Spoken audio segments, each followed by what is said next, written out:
Bonjour à tous, bienvenue dans cette nouvelle vidéo de We Love Guadeloupe. Aujourd'hui, je vous propose des expériences qui sont, à mon sens, incontournables en Guadeloupe. Bien entendu, je ne vais pas toutes vous les révéler puisqu'elles sont pour la plupart dans notre guide Take Me to Guadeloupe d'environ 200 pages. Vous pouvez retrouver du coup sur notre e-shop. Le lien est dans la description de cette vidéo. Et là, je vous embarque tout de suite pour vous parler de ces expériences en Guadeloupe qui sont, à mon sens, incontournables en tant que local. C'est parti!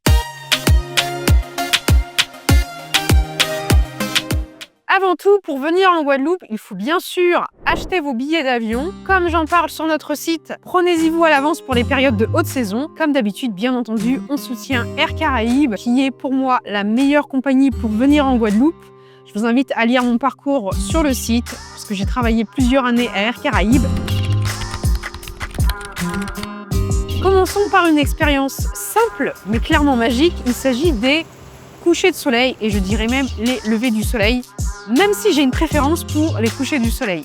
Dans notre guide Take Me to Guadeloupe, dans la partie Top Sunset, vous allez retrouver nos couchers de soleil favoris un peu partout en Guadeloupe.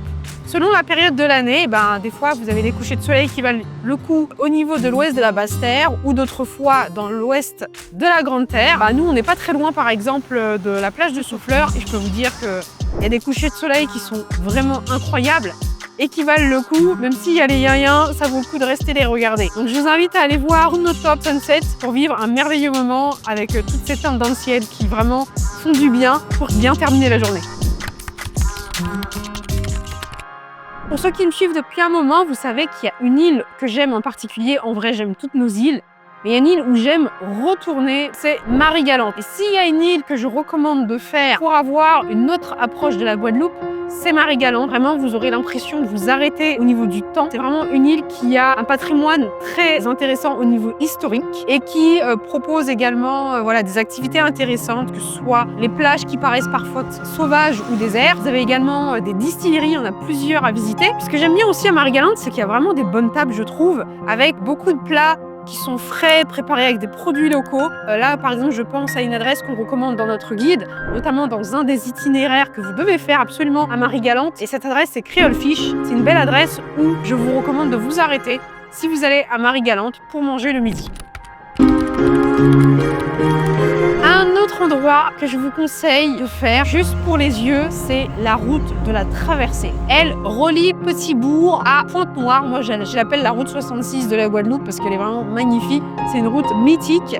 Et sur cette route, vous allez vraiment prendre un bol d'air frais. Vous allez vraiment voir à quoi ressemble notre forêt tropicale parce que c'est hyper vert, hyper intense, c'est vraiment très beau et je trouve d'ailleurs que c'est même encore plus beau quand il pleut, ça renforce cette couleur verte que l'on peut voir sur la route. N'hésitez pas à faire des arrêts, notamment à des points d'intérêt qui sont connus, comme la cascade des Écrevisses, les chutes du Carbet, voilà.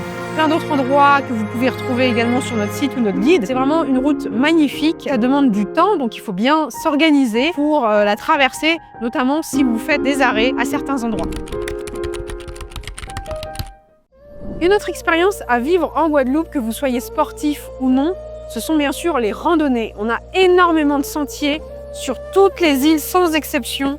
Nos îles de Guadeloupe proposent des sentiers pour tous les niveaux et elles permettent vraiment aussi de vivre des véritables moments de déconnexion, mais également d'avoir accès à des points de vue époustouflants que vous n'aurez pas si vous ne passez pas par ces sentiers. Alors nous, on est dans le Nord Guadeloupe. Dans le Nord Guadeloupe, on a vraiment des très beaux sentiers, avec des vues sur la mer, sur les côtes. Et vous en avez aussi aux Saintes. Il y a des sentiers qui demandent beaucoup plus d'efforts que d'autres. Par contre, en revanche, j'insiste énormément là-dessus, pour toute randonnée, il faut se préparer. C'est-à-dire, il faut bien regarder déjà au niveau de la météo si c'est possible ou pas. Par rapport au temps estimé d'aller-retour, il faut être bien équipé au niveau des vêtements, des chaussures et également prévoir ce qu'il faut au niveau des encas. Parce qu'il y a des randonnées qui peuvent être vraiment beaucoup plus physiques que d'autres, avec tout ce qu'il faut pour s'hydrater également à ne pas oublier, surtout selon la saison. Et partez bientôt parce que ici le soleil se lève très tôt et peut taper très très fort, assez tôt si vous ne partez pas à l'heure qu'il faut. Encore autre chose en termes d'expérience à vivre en Guadeloupe, et vous êtes nombreux à passer à côté. C'est pas possible de passer à côté, la dégustation de nos fruits et légumes. Ne restez pas dans vos habitudes, ne goûtez pas que les mangues, même si nos mangues sont succulentes par rapport aux mangues que vous pourrez trouver Par exemple, dans certains marchés parisiens, parce qu'ils ne sont pas forcément mûrs, je parle en connaissance de cause, donc voilà. Allez à la découverte de nos fruits et légumes qui peuvent varier selon le moment de l'année, parce que y a des fruits que vous allez retrouver à certains moments de l'année et d'autres non. Il y a des fruits pour lesquels vous n'aurez jamais entendu parler, par exemple le corosol. Goûtez également à tout ce qui est légumes, les plats qui sont proposés dans les restaurants, notamment les Christophines, voilà, c'est vraiment très bon. Il y a plein d'opportunités à ce niveau-là. Et moi, ce que je conseille aussi, je vous mets le lien dans la description, c'est si vous avez un appareil pour préparer des petits smoothies avec juste un contenant et que vous pouvez le prendre pour voyager, je vous conseille de faire des smoothies aussi maison. Si jamais vous avez une location saisonnière, ça peut être pas mal. Quelque chose d'incontournable en Guadeloupe. D'ailleurs, vous devez vous dire, mais cette vidéo, elle va pas citer que des sites touristiques. Non, la Guadeloupe, pour vivre un séjour merveilleux, c'est aussi en vivant des moments comme des locaux. Et l'un des moments qu'aiment en tout cas vivre les locaux, ce sont les bains de mer, que ce soit dans la matinée, selon le jour de la semaine, ou le soir, prendre un bon bain de mer pour terminer par exemple la semaine ou pour commencer la journée avant d'aller travailler. Vous avez le choix en Guadeloupe. Il y a plein de plages qui sont connues. Comme on sait que vous êtes nombreux à aller aussi à cet endroit-là, la plage de la Caravelle, vous avez la plage du bourg de Sainte-Anne, mais il y a plein d'autres plages aussi qui valent le coup, qui sont moins connues, que vous pouvez encore une fois, et je le dis souvent parce que c'est là où on partage nos adresses de locaux, retrouver dans notre guide Take Me to Guadeloupe, ou quelques-unes également dans l'article dédié aux plages sur le blog, que je vous invite à aller voir. Et l'une des dernières expériences que je vous recommande, ce sont les marchés locaux.